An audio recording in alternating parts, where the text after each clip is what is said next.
Not too sure actually, because I'm all of the above. I'm fantastic, multi-talented.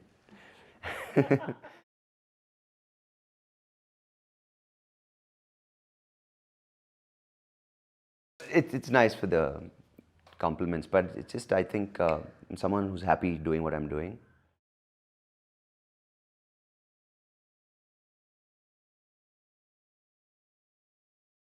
It fortunately coincides with being funny and making people laugh, so I think it's an all-round benefit. I'm happy. I've never been beaten up so far. Never had anyone walk out on any of my shows, and I've never had anyone send me hate emails or death threats for my jokes. So I think I'm doing quite well so far. I'm basically Bangalore born. I'm Bangalore bred for sure. And I was an interesting child, I think. I was quite a brat. And I was an affectionate brat, I think I'd say. I was not thoroughly spoiled, but I needed to get my way with most things. And I wasn't a good child. At the same time, I wasn't a bad child. I'm just going to leave it as simple as that.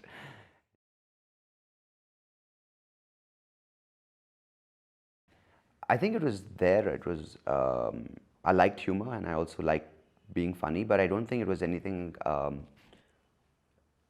Yeah, I mean, it was just there. I didn't look at it as a talent. I didn't look at it as a skill. I didn't look at it as something I can use, especially for a career or for, you know, for the rest of my life as far as I see now.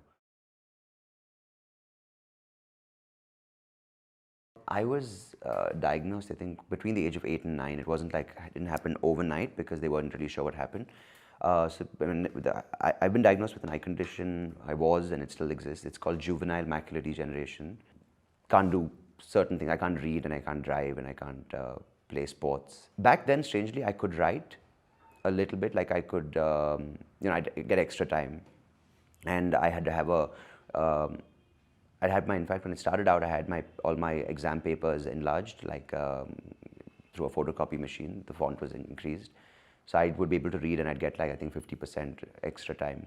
And that's how I could manage writing. But then in my ICSE, and I mean, my entire sort of studying was done thanks to my mum because she'd read out all my textbooks for me because bulk reading was a problem.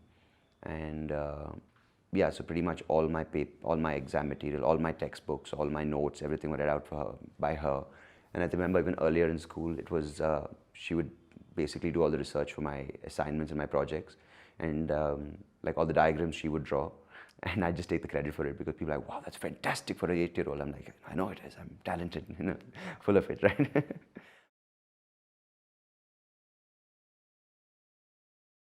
I think I've always wanted to speak well, and because I couldn't sort of get into theatre, I've never taken any theatre workshops per se, right? And I've never taken acting classes, and but I've always wanted to sort of impress people by speaking well.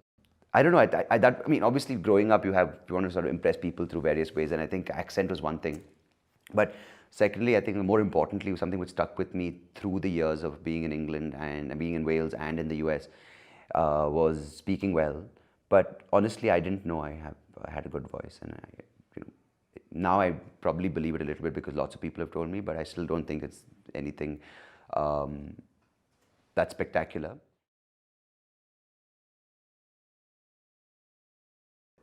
I think it's just life, just the way people behave, the way that the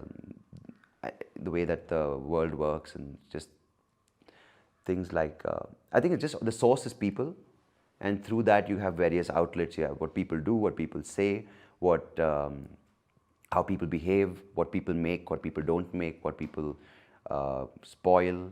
So all these are just like sources of what people are. So I think that's why I say life, because it's what I'd say. I like to observe life, um, and through I like to enjoy life because through enjoying life you can observe life and you can listen to life. It's been good. I have no complaints, no regrets. I think that's the most important thing. No regrets at all. I don't wish that I had started comedy earlier. I don't want to go back and make myself a better student. I don't want to go back and undo anything. It's just, I'm glad I realized to accept what I have, and I'm glad to realize that I've discovered stand-up comedy, and I've glad to have made uh, the relationships that I have, especially with sort of grown relationships with, strengthen the relationships that I've had already, like the existing relationships, but also made new friendships, made new, of course, friendships, and I've ended some friendships as well, which I'm happy about because it's just, so I think, yeah, I think I'm just glad to be where I am and be who I am with who I am.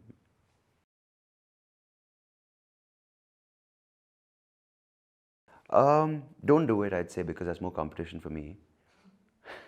Don't do it because you want to get popular. Don't do it because you want um, to get the ladies or the money. And don't do it if you're doing it because you're not original. Like if you're original, because if you start copying, then there's no point, because then um, you're a puppet of someone else's thoughts. But do it for the attention, the gratification of getting those laughs, getting people coming and telling you after the show it's nice, is fantastic, and that's what keeps you going in one part of your comedy career, because you want your writing, your jokes, your thoughts, your experiences to be heard by others. That's when you know you can become a stand-up comedian. It's not because you nail it the first night or the first 15th night. I mean, the first 15 times would be terrible. But just that you go back there and you want to be on that stage holding a mic, talking to people and sharing your ideas on whatever it is. That's when you know you're a stand-up comic. I think if you're fake, you're not going to be a good comic. I think if you're overconfident and you have everything in life, you're not going to make it as a comic. You've got to have some issues, because if life is perfect, it's boring, right?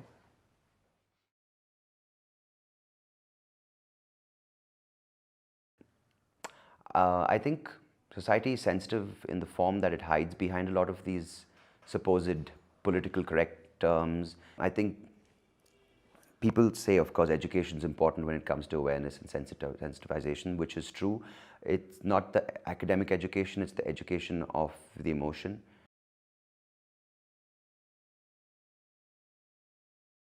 Just be a child, have fun, make mistakes, get hurt, and hurt people, because that's the only way you'll know. And the most important, I'd say, is that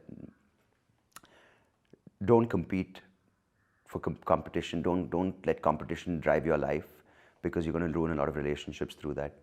And don't just, I'd say, be original, be true to yourself, have fun, make mistakes. So it's cool to be average. It's cool to be normal. It's cool to be abnormal. It's cool to be even below normal, because normal is what? Normal is what's defined by others. If you think you're normal and you're having fun, go for it.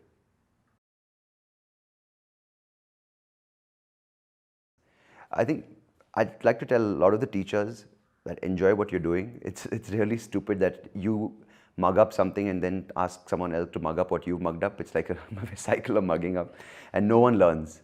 So I think you should learn, and then the students will learn.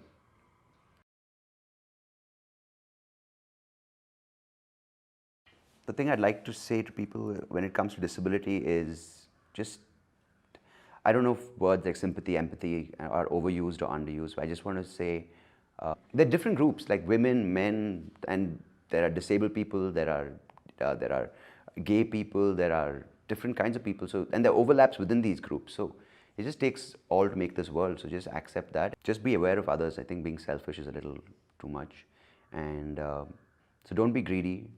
I feel like I'm like a. Can I have like a three, like a mark in this bit, like Nityananda? That's when the chicks come. Anyway, but just don't be greedy. Just have fun in life. Um, just accept that it takes all to make this world, and there are multiple kinds of people, and just be kind to everyone. Like, you don't have to be kind to someone because they're disabled. Just be kind to someone because they're a person.